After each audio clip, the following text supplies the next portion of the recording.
In line with the Nigerian government's economic diversification plan, the largest black nation in the world assembled stakeholders in its capital city Abuja to brainstorm on how to focus more on non-oil export for its foreign earnings. The National Conference on Non-Oil Exports, organized by the Nigerian Export Promotion Council, was the first in the history of the country. Delivering his keynote address at the two-day conference with the theme Export for Survival, Optimizing Nigeria's Non-Oil Export Potentials, Vice President Yemi Osinbajo said, "Government has invested about 9 trillion naira in different sectors of the economy to enhance export development in the last 5 years." He said, the investment covered rail, roads, power and broadband connectivity, all of which are sustained and accelerated despite the interruptions of the COVID-19 pandemic. The Vice President also said one of the commitments was to the Infrastructure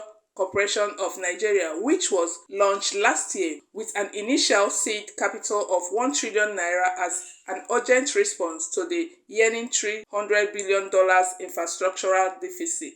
It's becoming evident now that we are more resilient, we are more able to resist some of the international, and you can see even today with what is going on in the supply chain, especially with the Ukrainian invasion and all of that.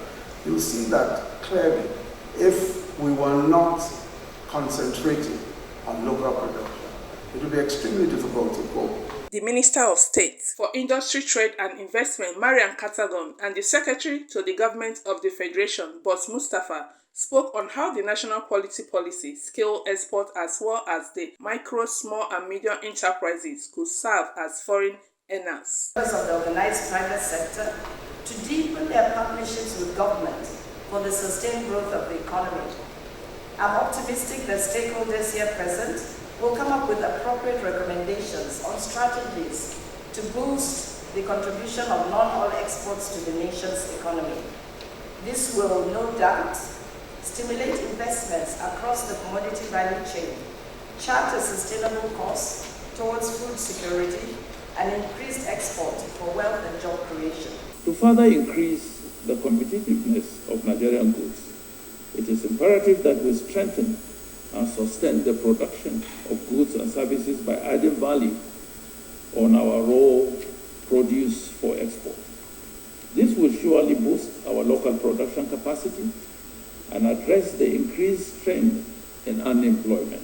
It was the turn of the man of the moment, the NEPC Executive Director Ezra Yakusa, to say the significance of the national conference to the nation's economy. The NEPC has developed cutting-edge projects and initiatives to promote and develop the non-oil export economy. Part of the Council's efforts in this regard, among others, is the Zero Oil Plan, which was designed at the heels of the economic recession to make the country less dependent on oil while leveraging on the abundant natural and agricultural resources for foreign exchange earnings, employment generation, and overall social economic development of Nigeria. The conference will also enable Nigerians to enhance the competitiveness of its businesses in order to maximize the full benefits of the African Continental Free Trade Area Agreement it entered. CNN News.